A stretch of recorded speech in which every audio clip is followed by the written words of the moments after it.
तुळजाभवानी मंदिर विकास आराखड्याला शिखर समितीची मंजुरी। 1866 कोटींचा विकास आराखडा असल्याची माहिती। मुख्यमंत्र्यांच्या अध्यक्षतेखालील शिखर समितीकडून अंतिम मंजुरी। मुख्यमंत्री देवेंद्र फडणवीसांनी घेतली आमदार संग्राम जगतापांच्या कुटुंबाची भेट। अरुण जगतापांचं निधन झाल्यामुळे घेतली सांत्वनपर भेट। अरुण जगतापांचं कार्य संग्राम जगताप पुढे नेतील, फडणवीसांची प्रतिक्रिया। दिव्यांग व्यक्तींबाबत कथित असंवेदनशील वक्तव्य केल्याचं प्रकरण। कॉमेडियन समय रैनासह इतर चौघांना सुप्रीम कोर्टाचं समन्स।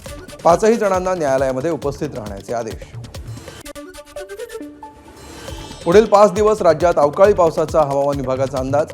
तर विदर्भ, मराठवाडा, मध्य महाराष्ट्रासह राज्याच्या काही भागात वादळी वाऱ्यासह गारपिटीचा इशारा।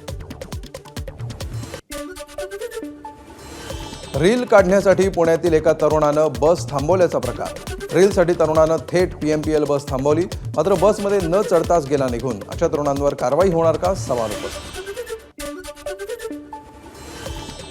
मुंबई नाशिक महामार्गालगत असलेल्या तळवली नाक्याजवळ उभ्या असलेल्या कंटेनरला आग। या भीषण आगीमध्ये 3 कंटेनर पूर्णपणे जळून खाक। आगीचं कारण अद्याप अस्पष्ट।